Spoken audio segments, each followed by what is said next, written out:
of Saddam Hussein, what would our position have been? International law says the regime goes. It's been found out breaking all of its obligations under every single resolution. We're licensed to remove the government, even if it's the most popular government in the region. That's too bad. Its public opinion doesn't entitle it to be an aggressive, illegal, nuclear-armed dictatorship. That's a pity, but there it is. That's how I think we'd have to reason it. I don't think we can subcontract this to the Israelis for a number of reasons. And I'd want to say, as by way of preface, something that I keep on saying because when I can, and so I'll say it now, there's something not unlike a racist lacuna in this whole discussion when Netanyahu and others describe the Iranian nuclear weapons as a threat to the Jewish people or the Jewish state, which they certainly are, and very explicitly often, and in genocidal and exterminationist terms, are flourished in that way. No one ever points out, or isn't pointed out enough, that any use of such weapons in Jerusalem, Palestine, the greater Israel area, would kill all the Palestinians too. And potentially deface the Dome of the Rock. And isn't that an argument? Say nothing about the Al-Aqsa. But isn't that an argument for why, in fact, they might not use it? Well, I was about to say it's a very good argument for the Israelis to have a Palestinian state with its capital in half of Jerusalem. Because among other things, as well as a matter of principle, long overdue, it would be a security guarantee. The person who used genocidal weapons in that region would be destroying the Palestinian homeland. Not just a place where Palestinians are now treated as if they shouldn't have been born there and are an inconvenience to another demographic project, which is that I don't think at this stage of the evening we can open that one completely, but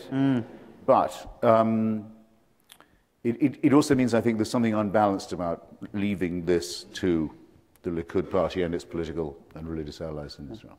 I don't think we can decently do that, and I don't think anyone in the Muslim world at any rate would for a moment believe that Israel had in fact acted unilaterally. They would have to believe they were acting as deputy Satan, as they do already. So we would gain nothing by this moral and political cowardice. Yeah. George, you were just in Israel, and in terms of domestic politics, that's one of the hottest aspects of Obama's foreign policy. Again, on this theme of what we think Obama really believes versus what he says. There is a strong sense in Israel, some in Israel, and in the organized American Jewish community, that Obama doesn't feel the same sense of affinity, connection to Israel that do past Republican Democratic presidents, and perhaps even that he takes the view that was uttered kind of by David Petraeus, that Israel might be in some senses a strategic liability to the United States, something whispered about in foreign policy circles, but not sometimes. Do you think that's true? And how would you assess his Israel policy so far? Do I think Israelis think that, or do I think he really is? Do you think he really does have a different vision of the U.S.-Israel relationship than the one in which he would be happy to put more distance than past American presidents? At least the last two, let's say the last two American presidents. Well, he's obviously closer to Clinton than to Bush. I mean, Bush essentially said to the Israelis, whatever you want to do, we're behind you. And that was, I think, a pretty bad policy toward Israel, a terrible one, in fact, because what Israel was doing was not necessarily even in Israel's interest, let alone in our interest. In fact, I think it wasn't in Israel's interest. So it wouldn't be a bad thing if Obama steered away to some degree from the unconditional support that Bush gave. But I think we're talking about really small degrees of difference that are magnified in Israel because the anxiety level, in the sense of, I mean, you really have to go there to realize how much people feel that their own existence in Israel is constantly in question, that they don't necessarily have any future. And that is not necessarily the most cool-headed way to gauge threats and interests. For example, Iran is regarded by the people, and by the way, I was not talking to government officials, and I wasn't talking to too many settlers, a few. I was mainly talking to David Grossman, who represents about 0.001% of the Israeli public, because he's been a champion of the Palestinian state for decades and still thinks that the onus is basically on Israel to make the overtures that would lead to that. But what I heard from others than David Grossman was that Iran is this implacable foe and war with Iran is inevitable. It was not even really a question. Of course it's going to happen. The notion of an internal opposition in Iran, which might factor into their calculations, was like a nice little human interest story I was telling them that had nothing to do with the basic issues that Israel was confronting. So it was, let's say, an unnuanced view of their own position and of Iran. And that was pretty worrying, I would say. So no, I don't think Obama has abandoned Israel, not a bit. In fact, if anything, David Grossman, I think, had the right view, which was that Obama is capable of seeing the conflict through the point of view of both sides. And that is essential if there's going to be any American role in bringing about a peace. I think that Grossman had Obama read correctly in that way, but it's, as I said, it's a minority view in Israel. I ducked your question to me. You asked me a direct one, and I seemed to refuse it a moment ago.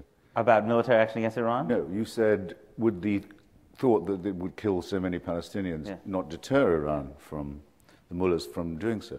No. I mean, we know this already. If you ask Hamas, another of Iran's proxies in the region, and another reason why by the way, why the prospect of a Palestinian state is receding, if you ask them what do they say about the Palestinian bystanders who they kill, who are quite numerous, in Gaza, and also when they fire rockets into Israel and into the coastal towns, they very often kill non-Jews. They say, that's fine, if God will know. If they're good Muslims, they've gone straight to paradise. God knows his own. They've already thought about that. It's a borrowing from the filth of medieval Christianity, from Pope Innocent III, and the Albert saying, kill them all. God will know. God will sort it out. This is why some of us don't believe that religion is a benign force in human affairs. Now, whether you could actually get the Ayatollahs to issue a fatwa of that kind in advance about the number of Palestinian deaths and holy sites desecrated that would be involved in this, I don't know. But they are, believe me, they are thinking about it in Qom now, how they would phrase that. That is the mentality that we are up against, whether people wish it were true or not, by the way. George, we've been doing more on Iran than Afghanistan, but I wanted to go back to Afghanistan for a minute. Where do you think we will be in terms of American Afghanistan policy? Let's assume that President Obama wins re-election. I happen to think he will, but where do you think we will be when he wakes up to give his second inaugural? Where do you think we'll be in 2013? Do you think we'll be deeper in, or do you think we'll have begun the process of getting out? That is a really hard one to answer. If it were up to Obama, I think in his fondest wishes, he would essentially be giving the speech he just gave about Iraq, which, by the way, was, by his standards, a very dishonest speech, in which he announced the end of combat operations. A week later, Americans were getting killed in Iraq, in which he said, we've discharged all of our responsibilities to Iraq. That is a woefully inaccurate statement, in which he said that the time is right. No, it isn't. Iraq doesn't have a functioning government right now, 7 months after an election, et cetera, et cetera. And Iraqis themselves are extremely, who now can express their opinion, thanks to the overthrow of Saddam, are extremely anxious about an Iraq without American soldiers in the streets or on bases. So it wasn't worthy of him to fudge it, given that he bears so little responsibility for what went. None. I mean, he was right. I think he saw it more clearly than most, but now that he's president, he can't speak about it clearly. On Afghanistan, I think it's exactly the same. My sense is, and I'm sure this is in Bob Woodward's book, but I don't need to read his book to know it, that Obama does not want to be there, does not have a lot of faith in counterinsurgency, which is the strategy that he's pinned everything on now, that he is afraid of losing his base on this, that he's afraid of his presidency being sunk.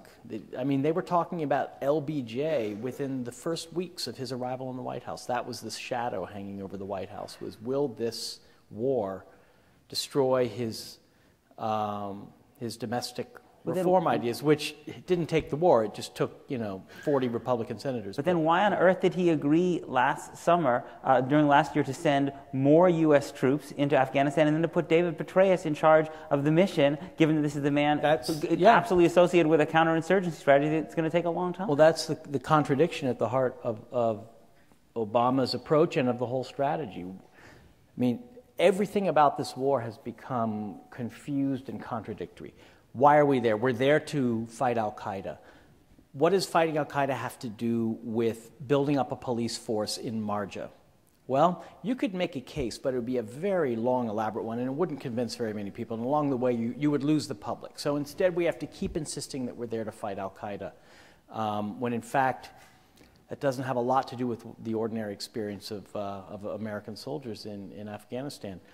We're not nation building, but at the same time, we're putting a tremendous amount of emphasis on corruption, because we know that corruption is at the heart of the reason why the Taliban has made a resurgence in so many parts of Afghanistan. And yet, on the other hand, we're allowing Karzai to kind of get away with it because we don't want to challenge him too much because we're afraid of the backlash from him. Just in every way, it's at loggerheads with itself. And I think last fall, Obama tried to rope in the military to an exit strategy by, according to Jonathan Alter's book, making Petraeus and Mullen and Gates sign off on July 2011 as a significant date. Immediately that date began to disappear in a cloud of vapor. What does it mean? How many troops? It meant different things to different people. To have that much uncertainty hanging over such a key strategic question suggests that the administration has not resolved the question that you're asking. And that's why I can't really answer. I don't know, because I don't think they know. But not just the president alone, but I would say the strategic majority of the Democratic Party leadership under George Bush made this rod in public for their own back. They all said they thought it was clever. The Iraq war bad, Afghanistan war very good. They elaborated it. It wasn't enough. They could see the pit they were digging for themselves. They had to make it worse, Obama particularly. He said, war of choice, not war of necessity, was Iraq. The necessary war is Afghanistan. And he made that speech either to the veterans of foreign wars or to the cadets at West Point, I forget, but some audience where you better mean what you say, at any rate. Wasn't some nothing fundraiser. And it's quite a revelation to find from Woodward's book that he didn't mean a word even of that. That was just to get him through the campaign and placate his base. This is pretty shabby. I was going to. So you ask how bad is it going to get? Much worse is my answer. I was going to just add. I was there twice last year, and the second time was just before the election. I think the election that Karzai stole a month or two after Ahmadinejad stole one just to the west, which is why they were so happy to embrace each other when they met in Kabul. That was a turning point, and I actually thought that Obama should have done what he did in the fall, and now I think it's not going to succeed. It's a strategy that's doomed to fail, and part of it's because of the reporting of my friend Dexter Filkins, who's sitting in the front row. I mean, if you read Dexter's work in the Times and that of his colleagues, you cannot see how this is going to happen, because essentially Karzai, as an American ambassador who had experience in Vietnam with the same problem, said to me, Karzai has the strength of his weakness. He can essentially blackmail us, and we're stuck with him. And how do you begin to reform a government and an economy, which is at the heart of counterinsurgency, when your partner is as rotten to the core as the Afghan government? There is no way through it that I can see. And also in a country, the travails of which are, in my opinion, my reading of it, largely a function of a bigger thing, which is the ongoing decomposition of Pakistan as a state. Mm-hmm. I mean, the Taliban were originally Pakistan's colonial nominees to take over Afghanistan, to give them strategic depth in the war with India over Kashmir. So it begins as a metastasis of what is, I think, since 1947-48, partly a failed and partly a rogue state. Now it's much more of both, except it has nuclear weapons.